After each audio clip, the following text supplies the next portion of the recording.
Hello viewers, কেমন আছেন সবাই? আশা করছি আলহামদুলিল্লাহ ভালো আছেন। আবার একটা ভিডিও নিয়ে আপনাদের মাঝে উপস্থিত হলাম। এই মরুভূমিতে দেখেন প্রখর রোদের মধ্যে ছাগল চড়ানো হচ্ছে। এক ভাই এখন ঠিক 11:30 বাজে, সকাল দুপুরে 11:30 বাজে। এই প্রখর রোদের মধ্যে, যেখানে মরুভূমিতে কোনো গাছপালা, পানি, কোনো মানব নেই, সেখানে এই প্রখর রোদের মধ্যে ছাগল চড়াচ্ছে। এখন দুপুর হয়ে গেছে, তাই যাচ্ছে আর কি নির্দিষ্ট জায়গায়, তাঁবু টাঙানো আছে, ওখানে রেস্ট করবে, আবার বিকেলে চড়াবে। তো আমার ক্যামেরা যতদূর দেখা যাচ্ছে আর কি, মরুভূমি আর মরুভূমি, কোথাও বাড়ি ঘর কিছু নাই। ঠিক আছে, তো মাজরা কাজ আসলে খুব কষ্ট। হ্যাঁ, এই সৌদি আরবে এত তাপমাত্রা, 40, 45, 42, 49, 51 ডিগ্রি সেলসিয়াস তাপমাত্রা। এই তাপমাত্রার মধ্যে আপনারা কি মনে করতেছেন?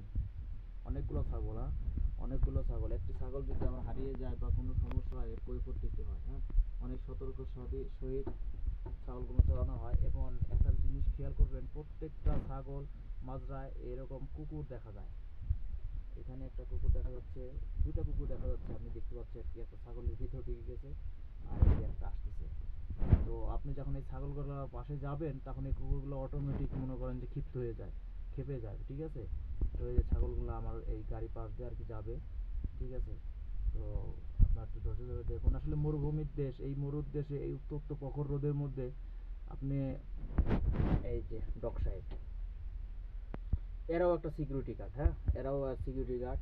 ওই যে আমার ভাই সম্ভবত চোদানি হবে।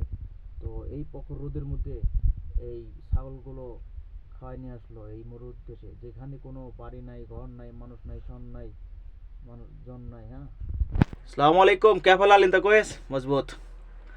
তো এই অবস্থা। হ্যাঁ, এই একটা একটা ছাগলের যদি কোনো ক্ষয়ক্ষতি হয়, তাহলে এনার কৈফিয়ত দিতে হবে। তো এতটা কষ্ট আসলে, আমি বাংলাদেশি ভাইদের বলবো যে আপনারা কেউ জেনে শুনে মাজরা কামে আসবেন না। মাজরা কাম প্রচণ্ড কষ্টের কাম হয়ে থাকে। মাজরার কাম প্রচণ্ড কষ্টের হয়ে থাকে। আপনারা জেনে শুনে কেউ মাজরা কামে আসবেন না। এই যে দুই পাহারাদার ডক সাহেব, একটা, দুইটাও অলরেডি তিনটা চলে আসছে।